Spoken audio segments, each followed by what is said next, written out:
ಕೂಡ ಯಾರು ಏನೇ ಸ್ಟೇಟ್ಮೆಂಟು ಶ್ರೀರಾಮುಲು ಮಾಡಿದಂಥ ಸ್ಟೇಟ್ಮೆಂಟ್ ಏನಿದೆ, ಆಮೇಲೆ ಜನಾರ್ದನ್ ರೆಡ್ಡಿ ಅವರು ಅವ್ರಿಗೆ ಏನ್ ಬಂತು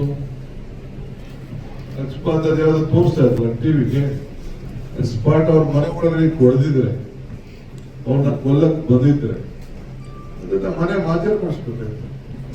ಯಾಕೆ ಮನೆ ಕರ್ಕೊಂಡೋಗಿ ಬುಲೆಟ್ ನ ಮಾಜರ್ ಮಾಡಿಸ್ತಿಲ್ಲ?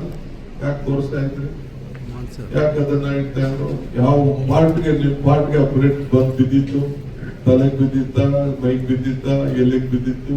ಮನೆಗೆ ಡ್ಯಾಮೇಜ್, ಒಂದು ಬುಲೆಟ್ ಹೊಡಿಬೇಕಾದ್ರೆ ಮನೆಗೆ ಡ್ಯಾಮೇಜ್ ಆಗಿರ್ತದಲ್ಲ, ಇದು ಕಾಣಲಿಲ್ಲ ಅದನ್ನ, ನನ್ಗೆ ಗೊತ್ತಿಲ್ಲ ಅದನ್ನ, ಹೇಳಿಲ್ಲ ಅಧಿಕಾರಿಗಳು ಹೇಳಿಲ್ಲ, ನನ್ಗೆ ಗೊತ್ತಿಲ್ಲ ಅಂತ ನಾನು ಹೇಳ್ತಾ ಇದ್ದೀನಿ. ಆ ಬುಲೆಟ್ ಎಲ್ಲಿತ್ತು ಅದನ್ನ ನಾನು ತೋರಿಸ್ತಾ ಇದ್ದೀನಲ್ಲ, ಹೊರಗಡೆ ಬಿದ್ದಿತ್ತು, ಮನೆಗೆ ಬಿದ್ದಿದ್ದಿಲ್ವಲ್ಲ.